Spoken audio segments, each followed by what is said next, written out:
Kara, do you have a moment? I need to talk to you about something. Vivian, what's going on? What do you need to talk about? You work at a law office, right? Something related to lawyers? Yeah, I'm a legal secretary for a law office. Why? Is something wrong? Well, I was wondering if the lawyer you work for is experienced with divorce cases. Divorce? My boss doesn't specialize in that, but I could find someone who does. Do you know someone going through a divorce? No, it's not someone I know. It's me. I'm the one getting a divorce. Wait, what? You? You and Ben? You're joking, right? I wish I was, but no, it's real. That's why I reached out. I remembered that you work at a law firm, and I thought maybe you could help me find a good divorce lawyer. I can't believe this. You and Ben have been together since high school. You two were always so close. What happened?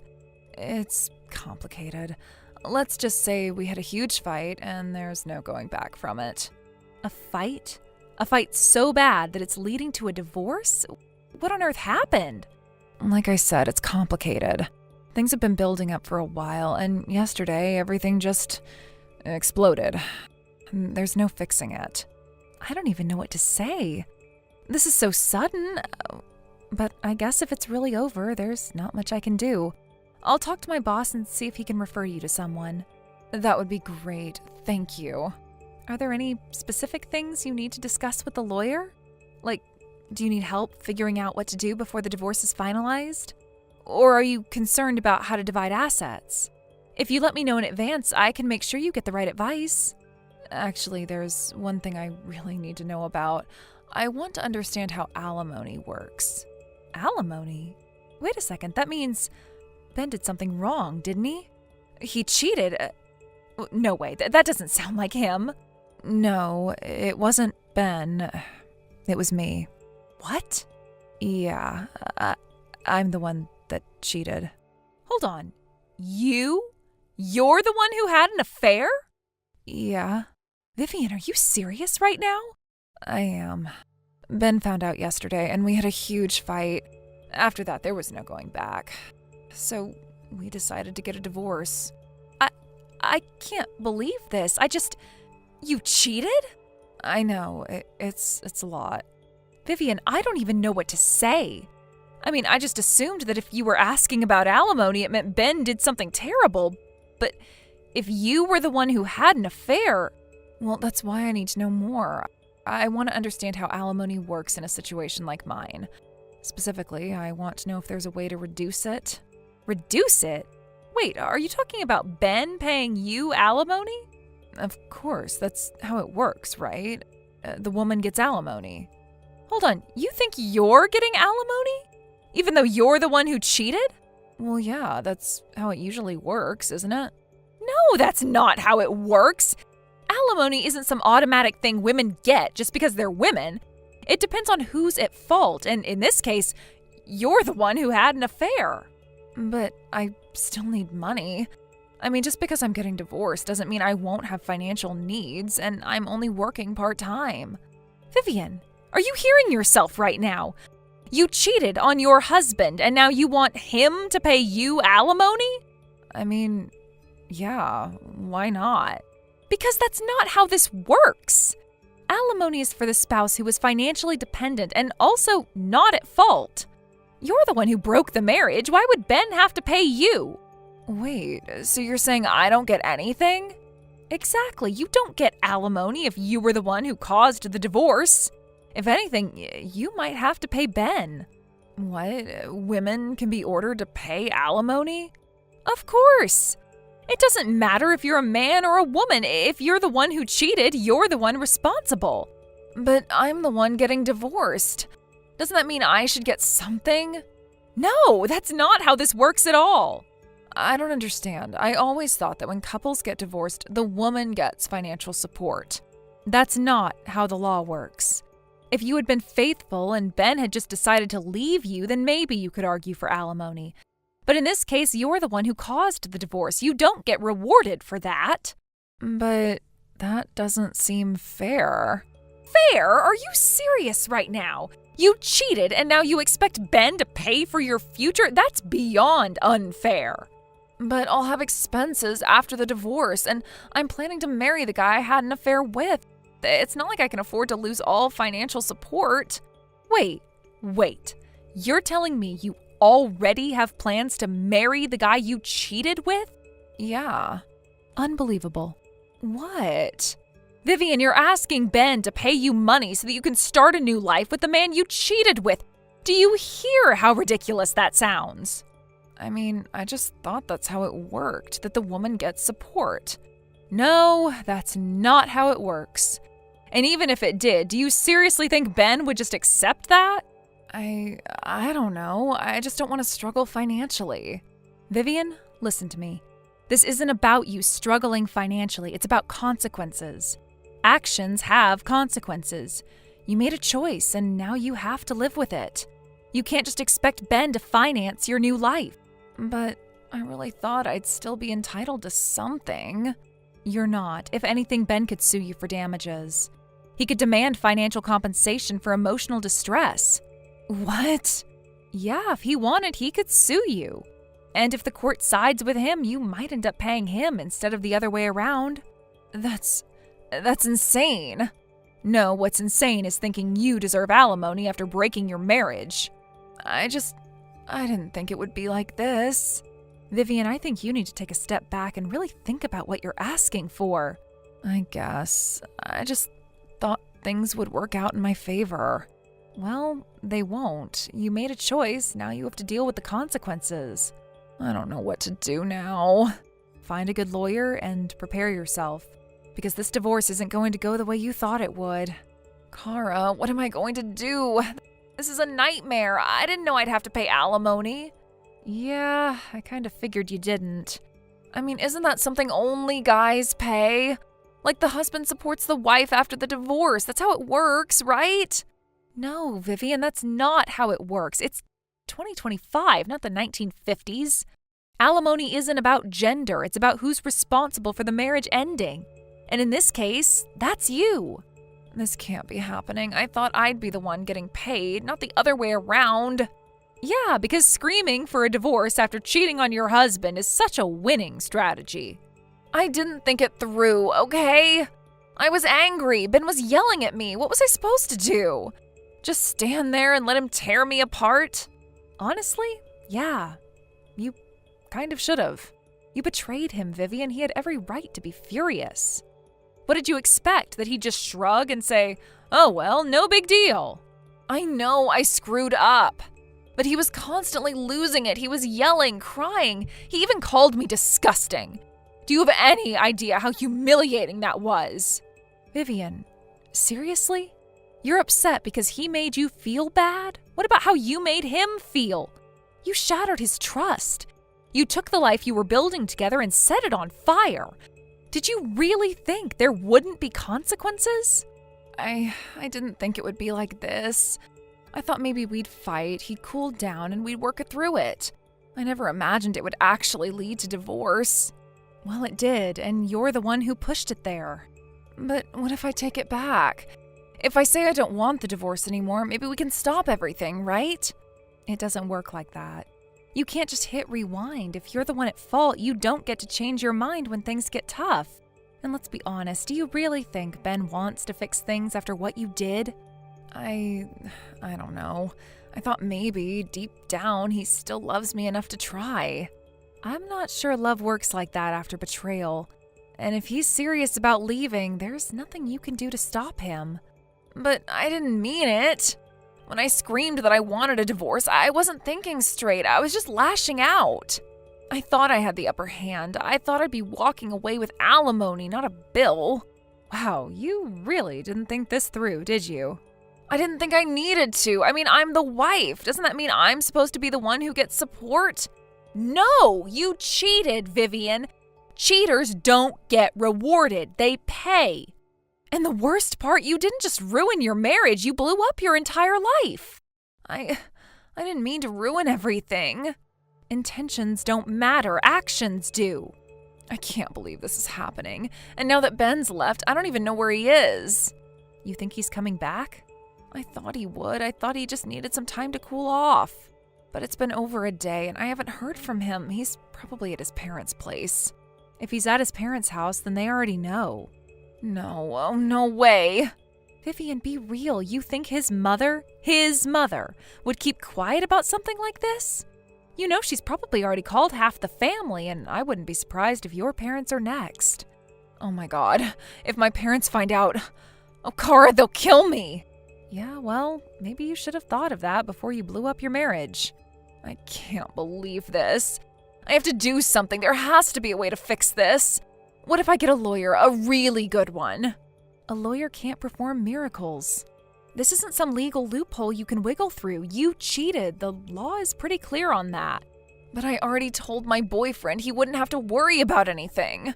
I promised him Ben would be the one paying. If it turns out I have to pay, and a lot, he's going to freak out. Wait, you already told him he wouldn't have to pay anything? Yeah. Oh, Vivian, that was stupid. I didn't know, okay? I thought it was a sure thing. Well, it's not. And you know what's worse? Ben can also sue your boyfriend for damages. What? He can sue him. Your affair caused emotional and financial harm. The law allows Ben to go after both of you. No. This can't be real. He can't do that. He absolutely can. How much are we even talking about? I mean, it can't be that much, right? Depending on the circumstances, somewhere between 20 and 30,000. 30 grand? Each. Each? You mean my boyfriend has to pay 30,000 too? Yeah, welcome to reality. He's going to lose it. We don't have that kind of money. Yeah, well, should have thought of that before you cheated. But if we split it, it's only 15,000 each. That's still doable if we cancel the honeymoon. Hold on. What did you just say? If we cancel the honeymoon, we can cover it. Vivian, it's not 30,000 combined. It's 30,000 each. You owe 30,000 and he owes 30,000. No way. That's insane. That's how it works, and it gets worse. How could it possibly get worse? Your boyfriend is married, right? Yeah, why? If his wife finds out, and trust me, she probably will, she can sue both of you too. What? You heard me. Another 30,000 each. No way. That's $60,000. I don't have that kind of money. Not my problem. I'm just a part-timer. What happens if I can't pay? If you can't pay, the court can garnish your wages. Every paycheck you get, it'll go straight to them. No. There has to be a way out. Your boss is a lawyer. Can't he fix this? Vivian, no lawyer can make this disappear. But there has to be someone who's never lost a case. This isn't a TV show. There's no magic lawyer who can clean up your mess. You did this to yourself. Why is this happening to me? Oh, I don't know. Maybe because you cheated on your husband and then acted like you were the victim. You're supposed to help me. You're my friend. I am helping you. I'm telling you the truth. Forget it. I'll find my own lawyer, someone who actually knows what they're doing. You're useless, Cara. Don't ever contact me again. Vivian, wait. Goodbye, Cara. Unbelievable.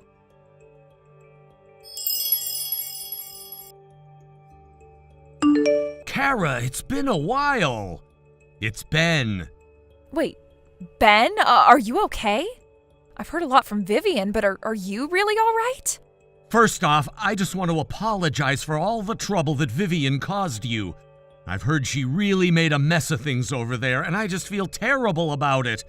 But anyway, I'm relieved to say that things with the divorce have finally settled down. It's been a long process, but it looks like we've reached a point where things are at least somewhat wrapped up for now. I see. Well, that's good, I guess. It's a relief, but at the same time, I'm still not entirely sure what happened. So what happened after everything settled? If you don't want to go into too much detail, I completely understand, but I can't help but be curious. You've been through a lot, and I just want to know how you're holding up. Honestly, I actually want to share the whole thing with you. I still can't believe Vivian turned out the way she did. I thought I knew her, you know? It's been one shock after another, one unbelievable moment after another. I really had no idea how much things had spiraled out of control. What on earth did she do? I can't even imagine. Well, here's where it all started. She actually showed up for the meeting we set up for the divorce proceedings, but you won't believe this. She brought the guy she's been seeing along with her.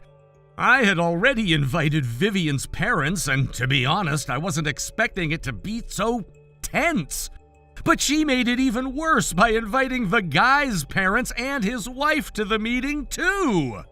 And when we all sat down to talk, out of nowhere she turns to his wife and yells, "Why are you here, you homewrecker?"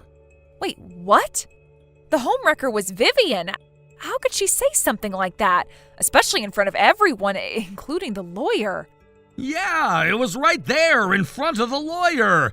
And as if that wasn't enough, she went on to say, "Since you don't have a lawyer, you should leave too." Can you believe that? What kind of reasoning is that? She's the one who's been messing around, and she has the nerve to say something like that? Ugh, unreal. Exactly. It was completely off the rails from the start, and things only got worse from there. I'm still in disbelief about it. So what happened next? Did you manage to get anywhere with the actual discussion? Well, once things settled down a little, we started talking about the divorce itself, dividing the assets, figuring out the alimony, all that. But then out of nowhere she says, "We both quit our jobs, so we can't pay any alimony." Wait, they both quit their jobs? Both of them? Why on earth would they do that? What is the reasoning behind that? Apparently Vivian had told them that if they couldn't afford to pay, the wages would be garnished, and I don't know how, but somehow they came to this wild conclusion that if there was no income, there would be nothing to garnish. So in their minds, if they didn't have jobs, they didn't have to pay anything. Can you even imagine? That's the most ridiculous logic I have ever heard. So they quit their jobs because of that? That's insane. It sounds like something out of a bad comedy. They really did that? I know, right? It's almost like they thought they could get away with anything. So then our lawyer had to step in and explain that the money would definitely be collected, whether through wage garnishment or another means. But then Vivian says, "Well, if you get a lawyer, could you at least wait until we get one to discuss the alimony? It's unfair that you have one and we don't." She also said, "If we do get a lawyer, can you reduce the alimony?" Wait, what? She wants to get a lawyer, but then asks for a reduction in the alimony if they do? What's going on in her head? That's just baffling. I don't even know. I really don't understand it myself. And to make matters worse, she started acting like my lawyer was the enemy, like we were on opposite sides. Right in front of our lawyer, she says, "I'll pay double what Ben will pay if you come over to our side." I'm just sitting there completely dumbfounded. Our lawyer was so embarrassed that he just gave a half smile, but I couldn't stop thinking, how did I end up married to someone like this? Wow, that sounds like a nightmare. I can't even begin to imagine how embarrassing that must have been for you. So what happened after that? Was the meeting just over after she made such a scene? It was definitely a turning point. At that point, Vivian's parents had to intervene and pretty much shut her and the guy up. Once that happened, things started moving along a lot more smoothly, surprisingly. Vivian's parents agreed to cover the alimony for now, and Vivian would pay them back once she finds work again. For the guy, well, they decided to sell everything he owned, his house, his car, all his personal belongings, and use the money to cover the alimony. They even promised to handle the child support. Finally, I got her to sign the divorce papers. So it seems like everything eventually worked out, though it's hard to say if it was for the best. Sounds like a relief, but I can't imagine how mentally exhausting all of this must have been. I'm completely drained. Physically, I feel like I ran a marathon, but mentally, I feel like I've been through some kind of war. I swear, it felt like I was talking to an alien half the time. I don't even know how to explain it. I just want to forget all of it for a while. So now that things are finally wrapped up, what's next for you? Are you planning on staying in the same place, or are you going to move out? No, I'm definitely moving out. The apartment is too big for just me, and honestly, I don't feel safe anymore. I'm worried that Vivian might start stalking me, so I've even requested a transfer at work to make sure I'm away from everything. What a disaster. I'm really sorry things turned out like this. I'm just trying to understand how she ended up like that. How could she go from being someone you could trust to this? I don't know. It's like infidelity just drove her completely crazy. It's been a real eye-opener for me. Anyway, I've decided that I need to take some time for myself just to rest and recover from everything that's happened. I really appreciate you listening to all of this. I don't think I could have made it through without people like you to talk to. Of course, I'm happy to listen. Honestly, I was really concerned about you.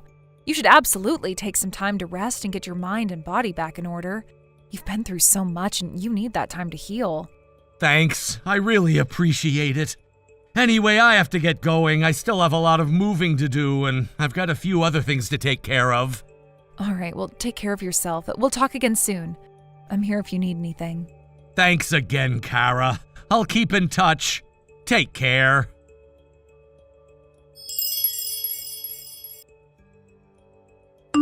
Afterwards, Ben was transferred to a branch outside the state and had to move. It was a significant change for him as everything in his life seemed to shift, and he was left to navigate a new environment, new colleagues, and a whole new way of living.